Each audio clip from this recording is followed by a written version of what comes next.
Hello विद्यार्थियों, नमस्कार। जैसे कि आप वर्ग समीकरण के बारे में पहले से ही जानते हैं, तो मैं वर्ग समीकरण के मूलों का योगफल एवं गुणनफल के बारे में मैं आज आप बताऊंगा। तो सबसे पहले वर्ग समीकरण के दो मूल होते हैं, जिनको दो मूल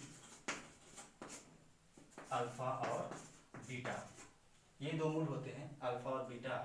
तो सूत्र अनुसार जो वर्ग समीकरण के जो मानक रूप आपको मालूम है वो A X square plus B X plus C equal 0 होता है। अब इस वर्ग समीकरण के दो मूल हमने पहले कहा अल्फा और बीटा होते हैं।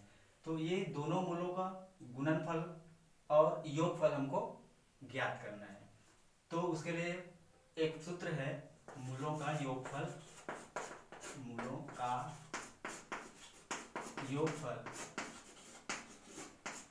Alpha plus beta equal minus B upon A. और गुणनफल का सूत्र होता है गुणनफल बराबर या अल्फा इंटू बीटा कहते हैं जिसको, बराबर सी अपॉन ए। तो हम ये सूत्र को अच्छी तरह से याद कर लेंगे और याद करने के बाद ये जो दिया गया मानक जो रूप है उनसे हम तुलना करके ए बी और सी के मान को यहाँ पे सूत्र में रख देंगे, तो ये मूलों का योगफल और गुणनफल प्राप्त हो जाएगा।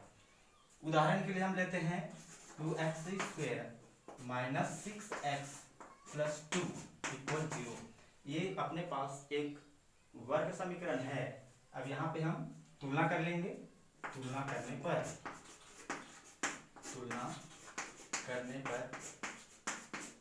a बराबर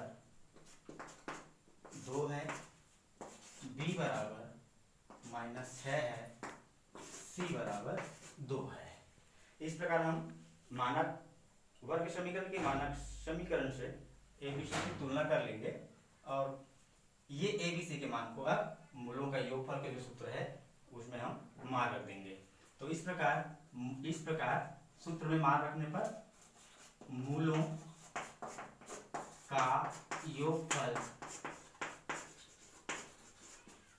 बराबर या अल्फा प्लस बीटा बराबर माइनस बी अपॉन ए इक्वल माइनस, क्योंकि b का मान -6 है तो उसको हम कोष्ठक में लिख लेंगे, -6 अपॉन a का मान 2 है, 2 लिख लीजिए यहाँ पर।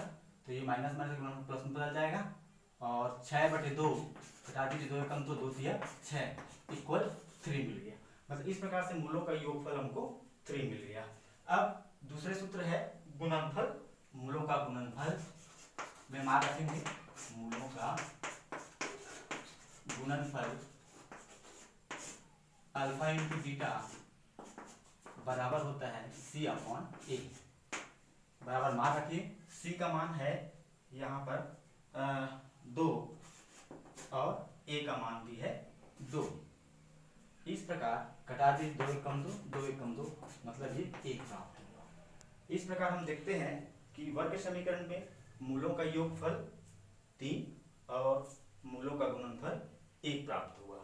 बस आज के लिए इतना ही। Thank you.